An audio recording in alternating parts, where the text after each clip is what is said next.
Olá, meus amigos, que Deus abençoe a todos vocês rica e abundantemente, em o nome de nosso Senhor e Salvador Jesus Cristo.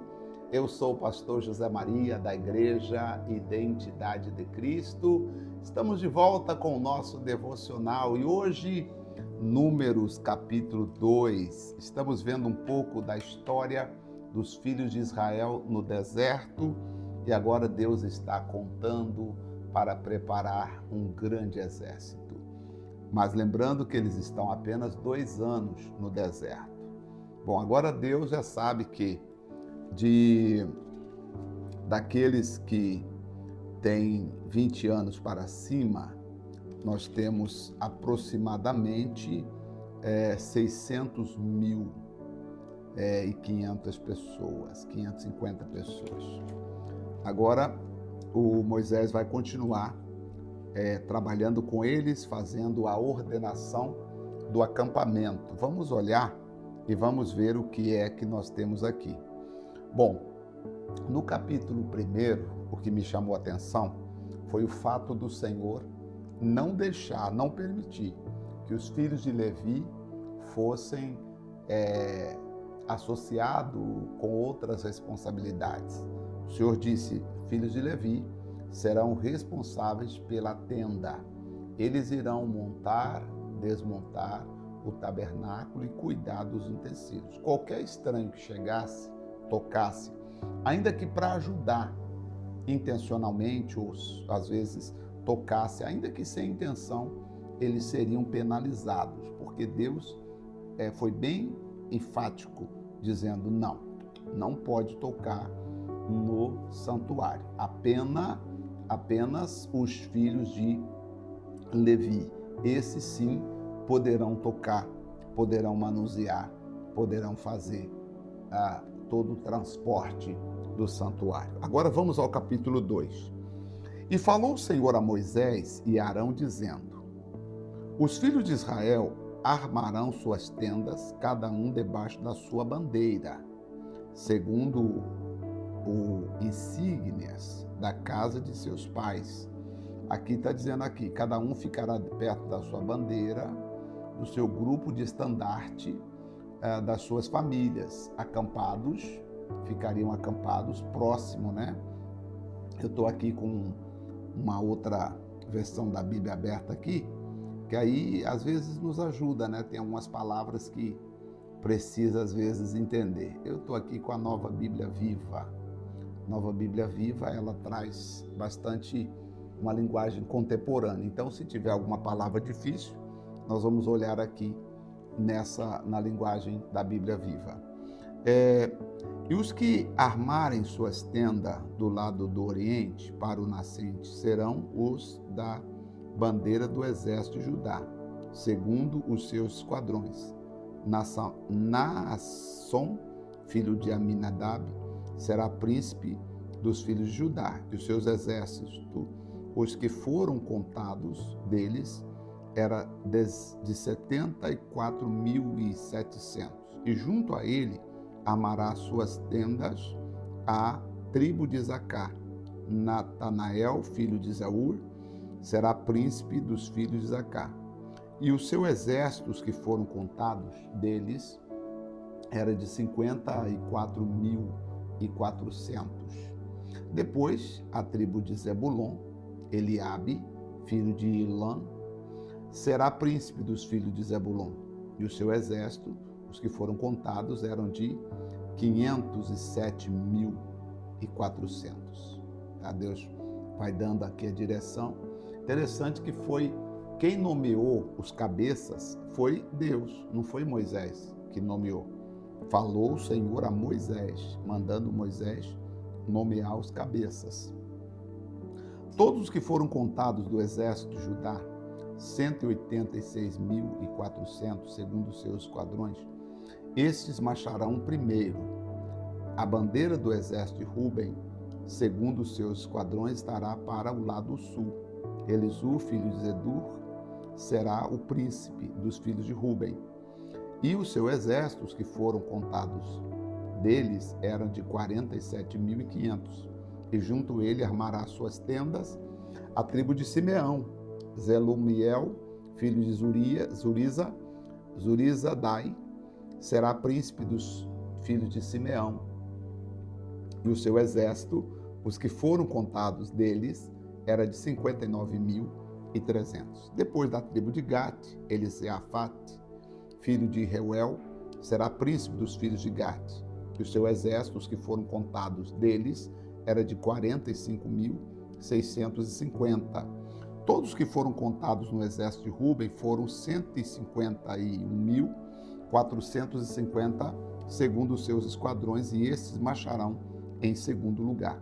Então Deus vai nomeando e dando a ordem sobre tudo que eles estariam fazendo. São nomes difíceis aqui, né? Não são muito familiares os nomes deles aqui para nós em português. Então, partirá a tenda da congregação com o exército dos levitas no meio dos exércitos. Os levitas têm um exército, só que os levitas cuidarão da arca do Senhor. Os levitas vão no meio e os exércitos vão cuidando da tenda.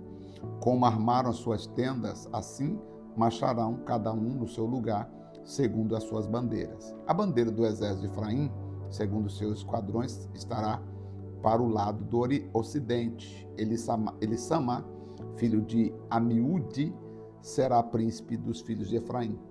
O seu exército, os que foram contados deles, eram 40.500. E junto a ele estará a tribo de Manassés. Gamaliel, filho de Pedazur, será príncipe dos filhos de Manassés.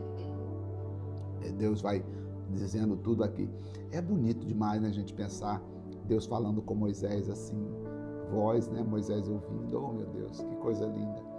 E os seus exércitos que foram contados eram de 32.200. Depois da tribo de Benjamim, Abidã, filho de Gideone, será príncipe dos filhos de Benjamim. E os seus exércitos que foram contados deles eram 35.400. Todos que foram contados no exército de Efraim foram 108.100, segundo os seus esquadrões, e estes marcharão em terceiro lugar. Então Deus vai dizendo aqui como é que eles teriam que fazer para poder conseguir ir protegendo, né, a arca que representava a presença de Deus que ia ali com eles. A bandeira do exército de Dan estará para o norte, segundo os seus esquadrões. Eliezer, filho de Amisadai, será príncipe dos filhos de Dan. Os seus exércitos que foram contados deles era de 62.700, e junto a ele armará suas tendas a tribo de Aser. Pegiel, filho de Ocrã, será príncipe sobre os filhos de Aser. E o seu exército, os que foram contados, eram de 41.500. Depois da tribo de Naphtali, Airá, filho de Enã, será príncipe dos filhos de Naphtali. O seu exército, os que foram contados com eles ou deles, eram de 53.400 pessoas. Todos os que foram contados no exército de Dan foram 157.700. Estes marcharão em último lugar. Esses aqui vão na retaguarda, protegendo o povo, né, o exército, a caminhada, vamos assim dizer.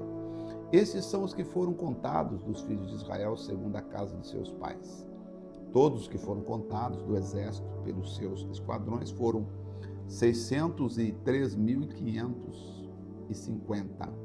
Mas, voltando aqui a explicar, os levitas não foram contados entre os filhos de Israel, como o Senhor ordenara. Não conte os levitas, porque os levitas vão cuidar da arca do tabernáculo. Tá? Os levitas, os filhos de Israel, fizeram conforme o que o Senhor ordenara a Moisés, e assim armaram o arraial segundo as suas bandeiras, e assim marcharam, cada qual segundo as suas gerações, segundo a casa de seus pais. E os levitas, que eram os responsáveis pela tenda, iam no meio deles, protegido. Você vê que aqui tem um exército, né? E a presença de Deus, através dos filhos de Levi ia no meio, protegendo, guardando ali a presença deles. É muito lindo olhar como Deus dirigiu, né, essas pessoas. Aqui, pensando um pouco na bandeira, desde que os hebreus foram libertos da escravidão, Deus trabalhou tanto para formar uma identidade neles, porque é isso que Deus queria, que eles tivessem uma identidade, quanto para estruturá-los também como uma nação.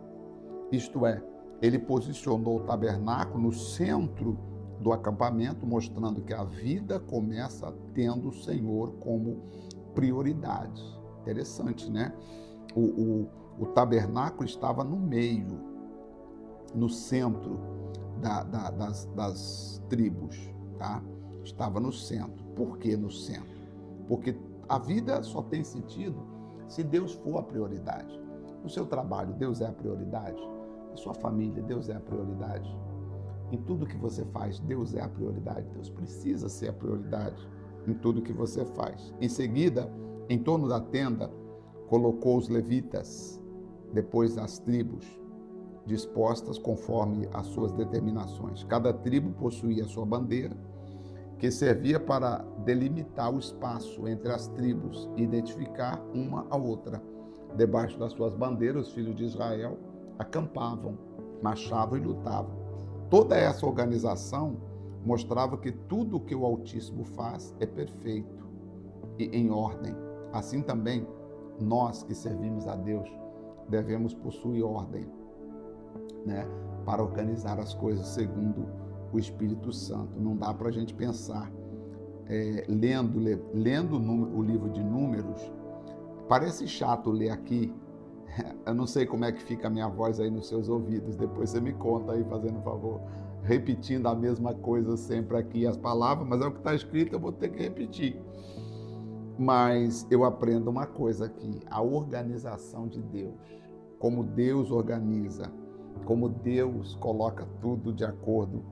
E aí eu percebo que Deus, meu amigo, Ele não quer que os seus servos vivam sem a presença dEle. A presença de Deus nas nossas vidas é o mais importante. O mais importante é a presença de Deus. Se não tiver a presença de Deus no centro, as coisas não funcionam, as coisas não andam, tá? Quer dizer, antes deles começarem a fazer qualquer coisa, primeiro Deus organizou e Deus posicionou o tabernáculo no centro, né? Primeiro, aqui está o Senhor no centro, agora eles em volta, aí sim, aí Deus está dizendo, agora sim, agora vocês podem delimitar o espaço e agora vocês podem mover, mas o tabernáculo era o centro. Deus precisa ser o centro das nossas vidas, das nossas decisões e das nossas ações. Vamos orar?